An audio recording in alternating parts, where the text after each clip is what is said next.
Perfection in self-realization cannot be attained by any kind of yogi unless he engages in devotional service to the Supreme Personality of Godhead, for that is the only auspicious path. Purport by Śrīla Prabhupāda.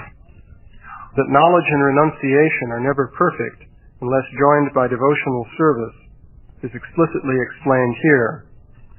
Now, yujyamanaya means without being dovetailed. When there is devotional service, then the question is where to offer that service. Devotional service is to be offered to the Supreme Personality of Godhead, who is the supersoul of everything, for that is the only reliable path of self-realization, or Brahman realization. The word Brahma-siddhaye means to understand oneself to be different from matter, to understand oneself to be Brahman. The Vedic words are Aham Brahmasmi.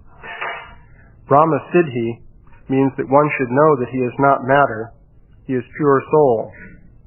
There are different kinds of yogis, but every yogi is supposed to engage in self-realization or Brahman realization. It is clearly stated here that unless one is fully engaged in the devotional service of the Supreme Personality of Godhead, one cannot have easy approach to the path of Brahma-siddhi. In the beginning of the second chapter of Srimad Bhagavatam, it is stated that when one engages himself in the devotional service of Vasudeva, spiritual knowledge and renunciation of the material world automatically become manifest. Thus a devotee does not have to try separately for renunciation or knowledge.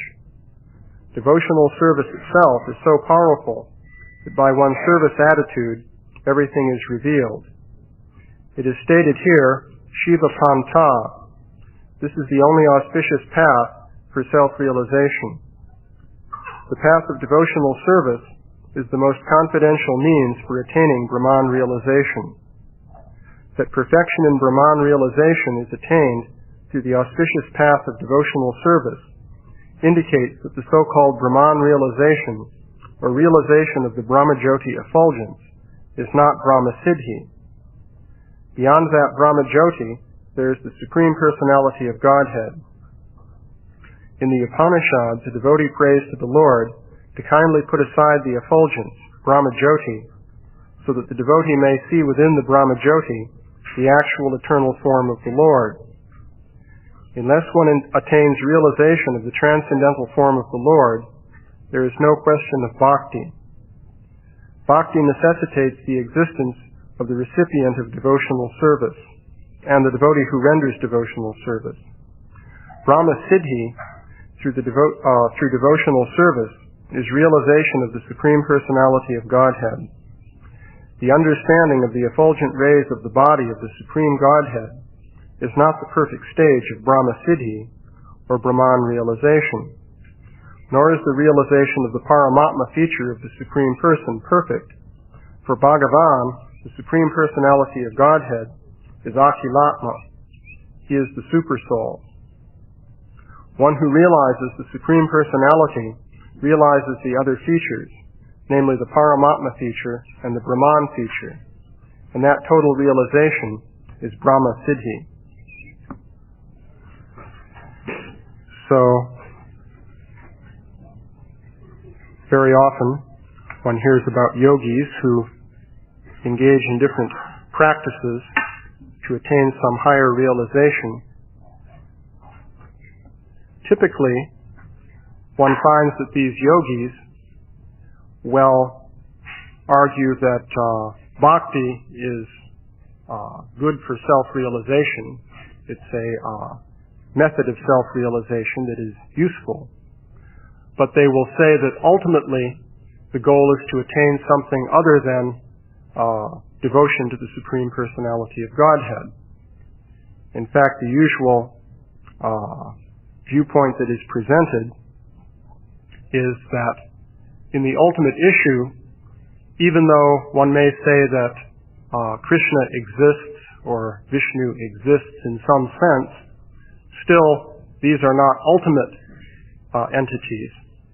But the ultimate reality is what would be called Brahman, which is impersonal. and that the ultimate goal of self-realization is to realize that you are that impersonal reality. And this, of course, necessitates eliminating the idea of the individual ego. And it will be argued that the individual ego is actually merely some kind of illusion or some kind of idea that exists in that supreme Brahman, and that if this mistaken idea is eliminated, then you just have that supreme Brahman, and that is Brahma Siddhi. This is the sort of argument that is presented. And typically, this is presented by yogis who will also claim that since they have some superior power to see what exists in the universe and in reality, that therefore their report that the ultimate reality is impersonal should be accepted, because after all they've been there and they've seen it. So this kind of philosophy is given, but Śrīla Prabhupāda is pointing out here, of course this verse is directly saying that perfection of self-realization cannot be attained by a yogi unless he engages in devotional service. But still you can say, well, devotional service is, to the Supreme Personality of Godhead, is a useful path, but the Supreme Personality of Godhead is not the ultimate thing. So you engage in devotional service, then eventually you come to a higher level and you go beyond devotional service.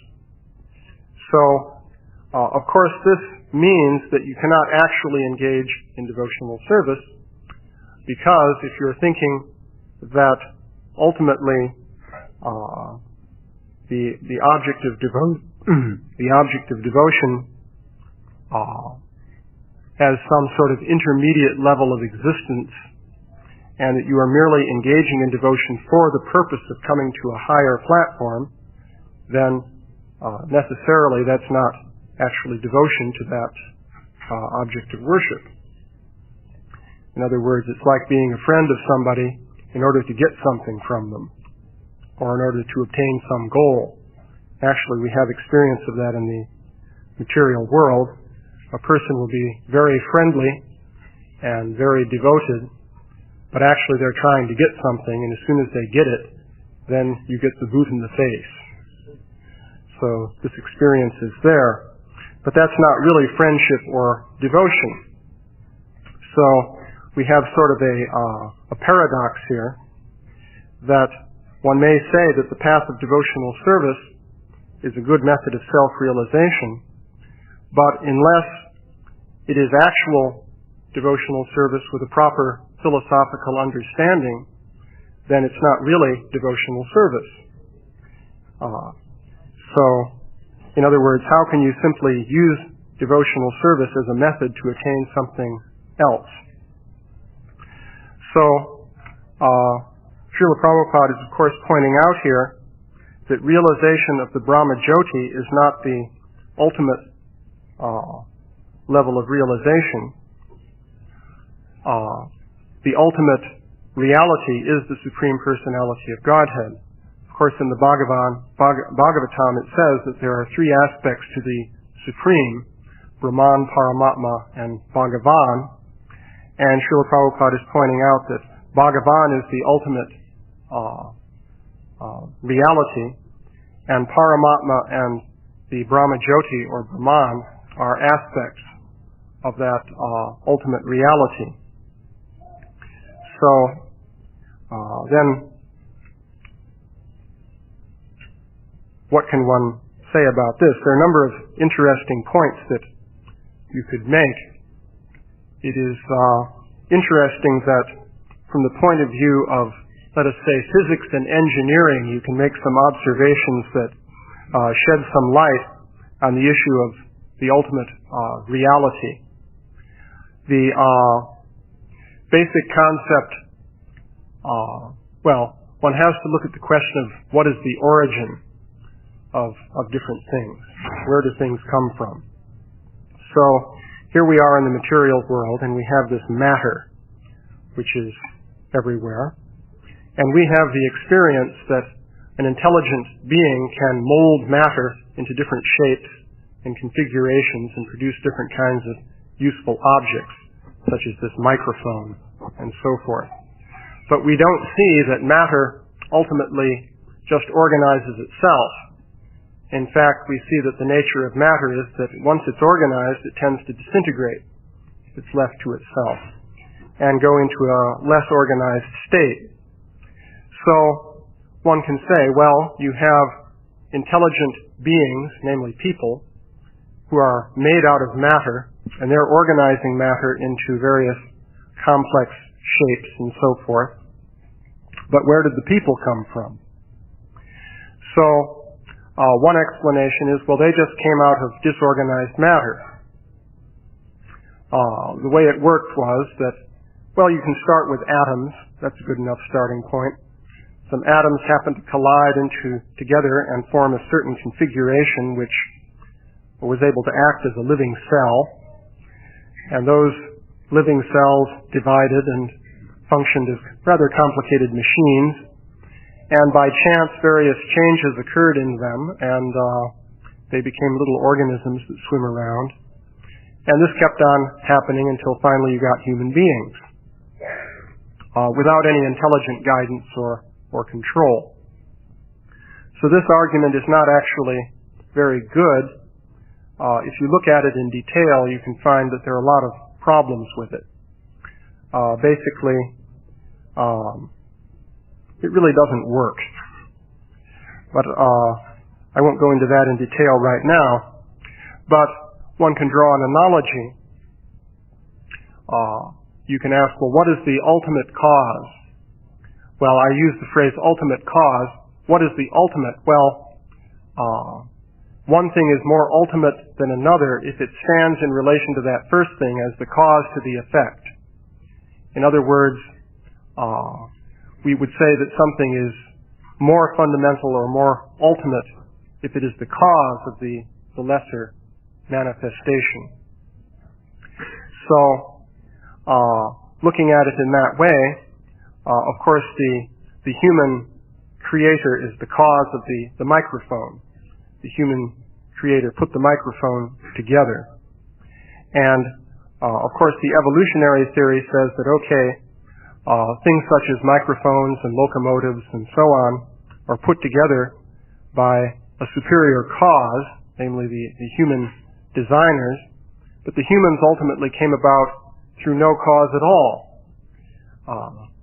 Because ultimately, the explanation in this theory of evolution is what is called chance.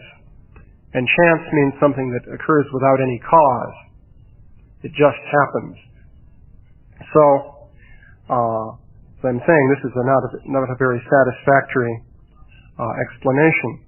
But now if we apply this in the area of Vedic philosophy, what you have is the idea that, well, the world is created by demigods, by Brahma and so forth, and Brahma is manifested from Vishnu. Vishnu perhaps is expanded ultimately from Krishna, and all this is real, but the ultimate is actually something else, namely this Brahman, which is considered to be totally impersonal. So that is like saying that fairly complex and remarkable things that we have in this world are created by something even more remarkable, more complex. This is ultimately created by, let's say, Vishnu, who is even more remarkable. But Vishnu comes out of nothing. So, or Vishnu comes out of something which is devoid of qualities. One has to look at the typical explanation of this Brahman. The way that this is analyzed by the philosophers is the process called neti-neti, which exists in Western philosophy also. It's called via negativa. One distinguishes between spirit and matter by eliminating all the material qualities. And the idea is once you eliminate everything material, then you're left with something that's purely spiritual. So all forms of differentiation or variety that we know of are material. So you eliminate all of that, and you're left with something that's purely spiritual, but it is totally devoid of any variety or differentiation. This is the argument of neti. So the question is, can something that is completely devoid of variety produce things that have variety?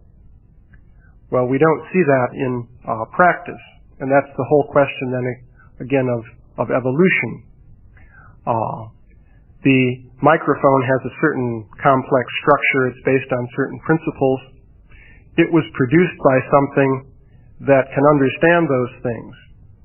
So before the microphone existed physically, it existed in somebody's mind in the form of ideas which contain all the detail that eventually go into that microphone. Or to give another example, recently IBM managed to increase the value of its stock by building a computer that could beat the world chess champion. So now what would you find inside the computer?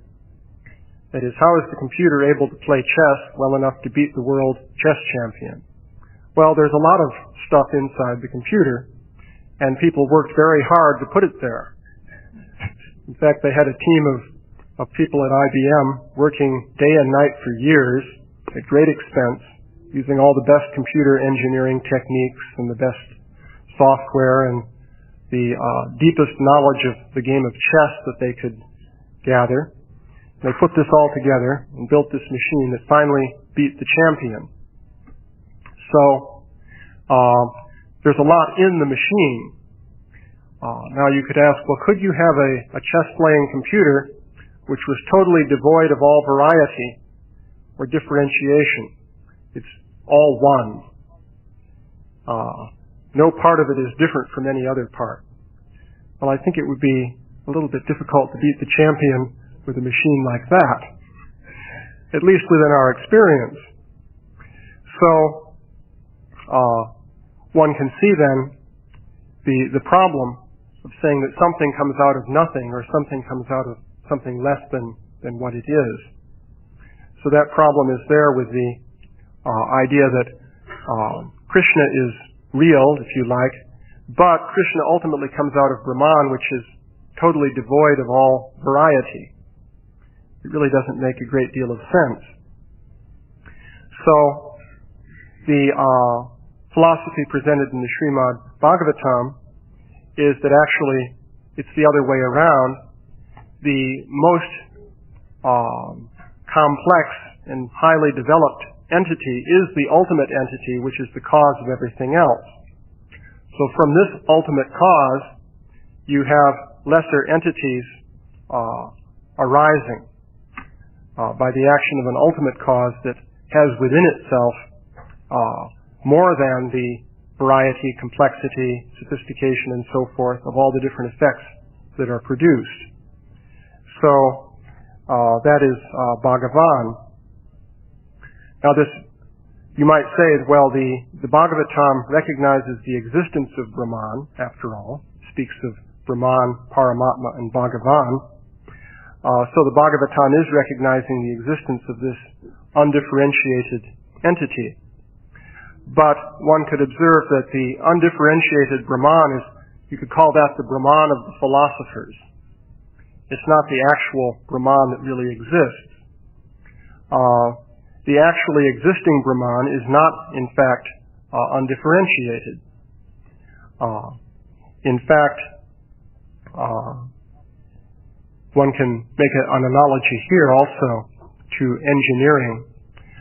Consider the transmission of television. So what you have with television is there's a transmitter on the one hand, TV station, and there's a receiver, which is your television set, and in between there's a field which can be energized by the television transmitter. And when this field is energized, if you have a receiver within the energized region, within some number of miles of the transmitter, then you can pick up the station and you can see the the show on your television. So what happens is the transmitter, through its antenna and so forth, energizes this field with a pattern of vibration, if you like, which contains information. In fact, it's the information of the television show. And engineers can analyze this in terms of what is called information theory, which was invented by a fellow named Claude Shannon, in terms of bits of information per second, and so on and so forth. So the point, though, is that this field that is there between the transmitter and the receiver is, although it looks like empty space, or just air, you might say, it doesn't look like anything is really there, still there's this vibrational pattern which contains information. And so the receiver can pick up that information and display that on the screen, and you see the TV show. So, now what could you eliminate in this picture? If you eliminate the transmitter, then you're not going to have the field being energized, and there's not going to be any reception of the TV show. It is conceivable that you could eliminate the receiver. Well, at least to a certain extent you can. Ultimately, you need the conscious being who's going to perceive the TV show. That's another topic that we could go into. Consciousness. Basically, consciousness is individualized. In this picture it certainly is, because you have the person watching the TV, and that is different from the people at the station who are working on transmitting the program. So in this analogy, you have Bhagavan is the original source, let's say, of the universal programming. Then Brahman corresponds to the energized field, you might say, through which different programs are being transmitted. And then here in the material universe you have different persons, their bodies and the different paraphernalia of their senses and so forth represent a sort of receiver. There's a bit more to it than that. You can ask the question, could the receiver be created from the energized field? Just to pursue the analogy a bit further. And this is also possible, although I don't know if engineers of today can quite come to that stage, but there is something known as a hologram. Now, a hologram is an image that you can see floating in space, and it's three-dimensional. You can look around on either side of it, so you can see that it's there in space in 3 dimensions. And a good quality hologram looks reasonably impressive. It could be an image, let's say, of an automobile. So you see the automobile in detail from different angles. So somehow an automobile has been projected into a region of space. And this is done by on the basis of interference of light.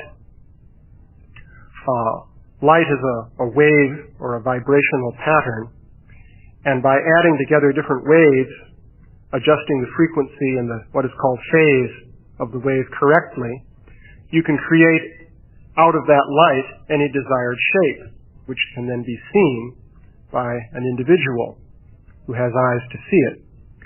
So that's called a hologram.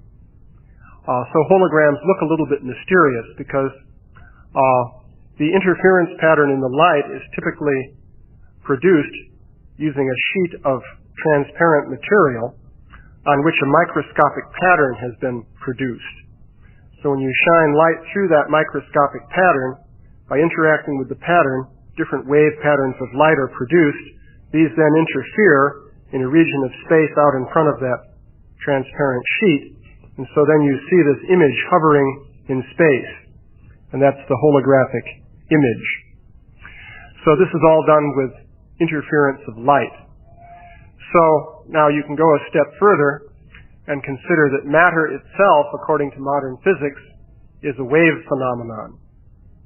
an electron, for example, is a kind of wave.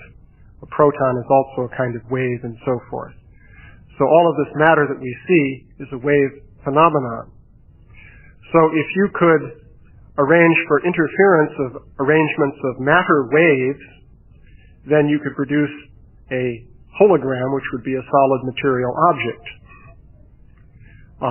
At least by analogy, this is possible. In fact, the only obstacle to actually doing this, as far as engineering is concerned, is that the frequency for the matter waves is extremely high. Frequency of light waves is much lower, and so it's practical to deal with them. The apparatus you need only has to have a certain degree of precision corresponding to the frequency of the light that you're dealing with.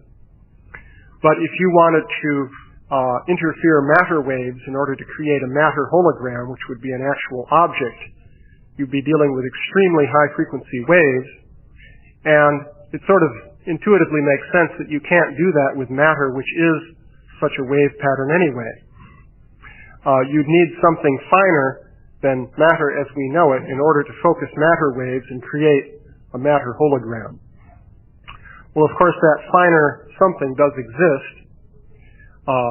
Ultimately, that would be Bhagavan that we've been talking about.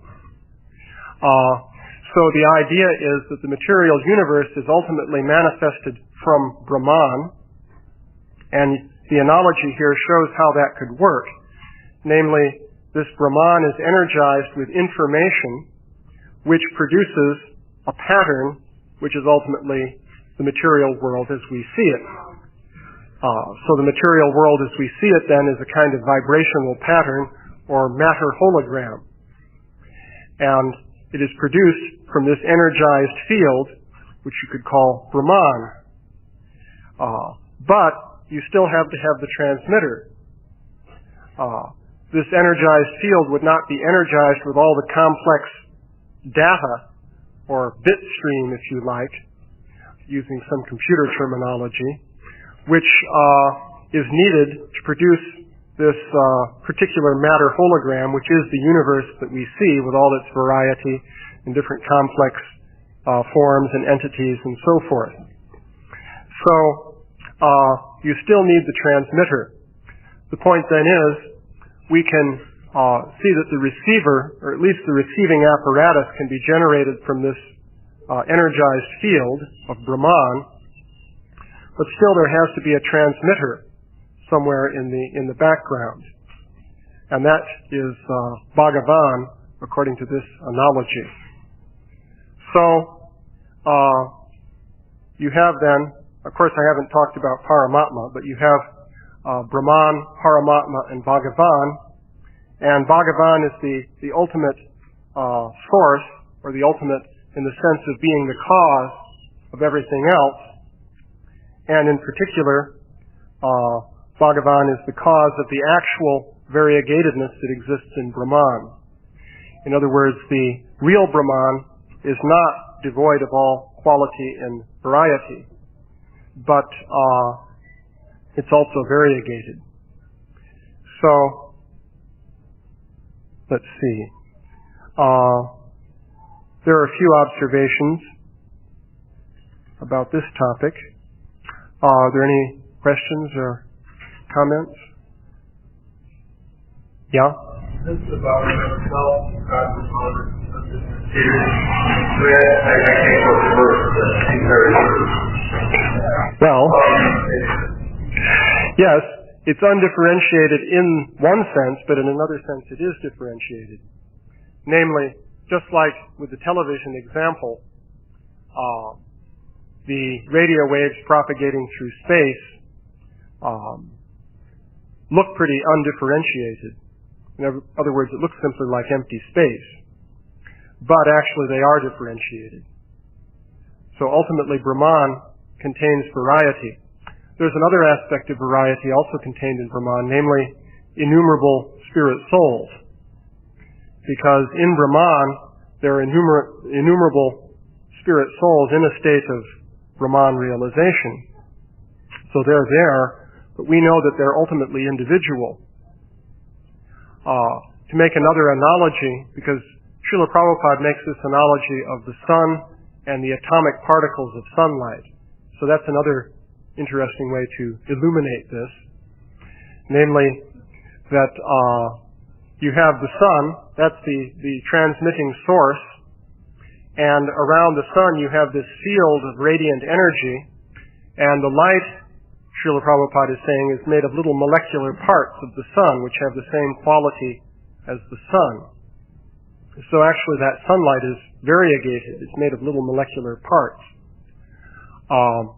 It's interesting that he says that because actually in physics it is said that light is made of photons, which is another digression we could go into. But a photon is like a little particle of light. So how can light be a wave and a particle at the same time? Well, that's the great mystery of quantum mechanics. Yeah? This realization of Brahman and Chit is not there in that realization. Chit would be the information, right? The Chit Ananda, that the realization of the eternality is only contains the one energy of thought. It doesn't contain Chit and Ananda. So if it doesn't contain Chit, how can it have this cognition? How can it inherently have the variegatedness as you described? Well, it's a question of what is real and what you're aware of.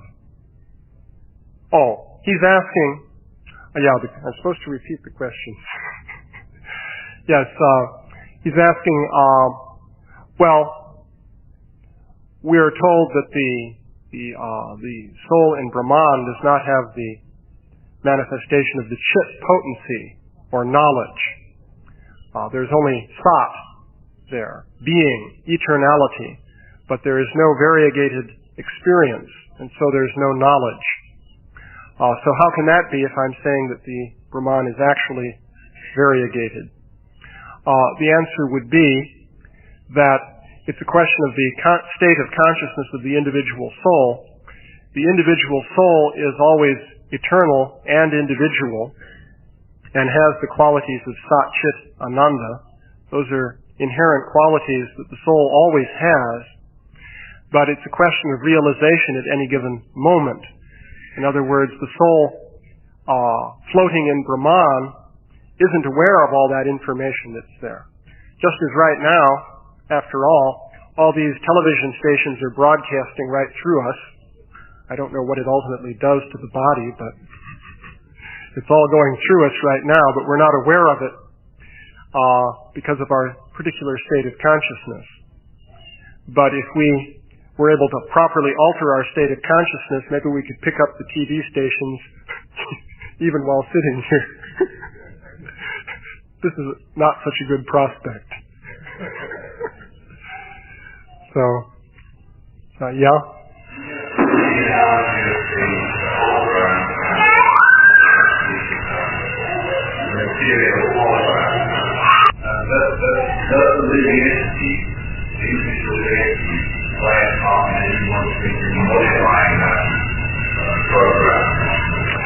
Does the living entity play any part in modifying this matter hologram?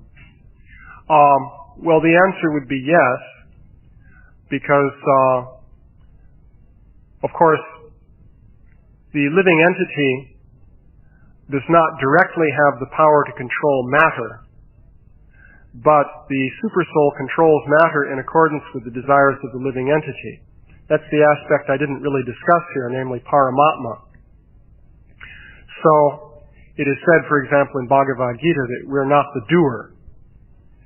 Well, if we're not the doer, then why are we held responsible for what is done? You might ask. So, the answer, and if Krishna is the doer, why does he say in Bhagavad Gita that I'm not responsible for what happens? Is this fair? So, the answer would be that Krishna is agreeing to do things in accordance with the desires of the spirit soul. So, the soul desires and Krishna manipulates the energy accordingly. But then the soul has to take responsibility for that, because after all, he's getting his desire. It's not that Krishna desired all these things, including World War II and the whole gamut of material events. So that would be the situation, that indirectly the living entity does manipulate the matter through the agency of Paramatma satisfying his desires. Yeah? You always say that there is three stages of realization that we're on the highest path one. And myself, maybe I had some non-realization and, the beauty or whatever, but I've never experienced Paramatma in the sense of actually seeing what I'm from the vision of the heart. And I wonder if that's something we shouldn't have experienced or it should be. And it seems like kind of talk about it, but you haven't experienced it. I haven't either experienced seeing the four-armed form of Vishnu in my heart. Well, that is one meditation of yogis. Of course, we're not being advised to try to do that. But that presumably is possible. And certain yogis engage in that meditation, focusing their attention, visualizing Lord Vishnu within the heart, and ultimately then he reveals himself and they actually see that. So that does exist. Yeah?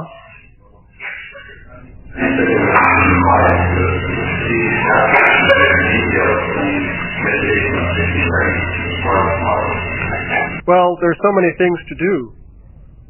But, no, I don't know if Śrīla Prabhupāda advised us specifically to sit down and try and do that, although it's certainly described in the Bhagavatam. But then I don't know anything against it.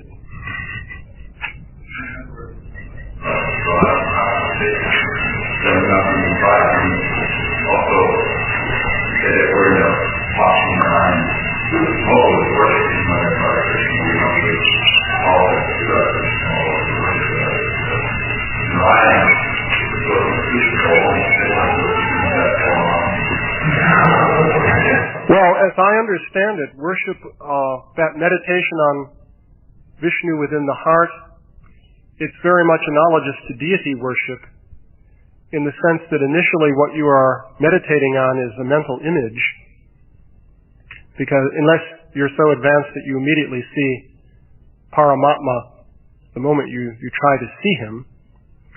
So initially what you're doing is meditating on a mental image. So that is essentially an archa vigraha. It's a form of the Lord which you're worshiping, which originally is made from material substance. In other words, we worship the deity on the altar, so after all the Christian would say, well, that's idolatry, you're worshiping something made of stone or plastic or something like that. So how can you worship something material as God? Well, actually you're worshiping God, but you're being aided by the material thing, but the ultimate reality is that is God, because God is the ultimate basis of everything. This term ultimate again. So when you come to a higher stage of realization, the deity is actually Krishna, and you actually realize that. As far as I can see, worship of Paramatma within the heart would be a similar thing, namely initially anything you can visualize is a mental image after all, but when you come to a stage of realization, you actually see Vishnu. So all glories to Śrīla Prabhupāda.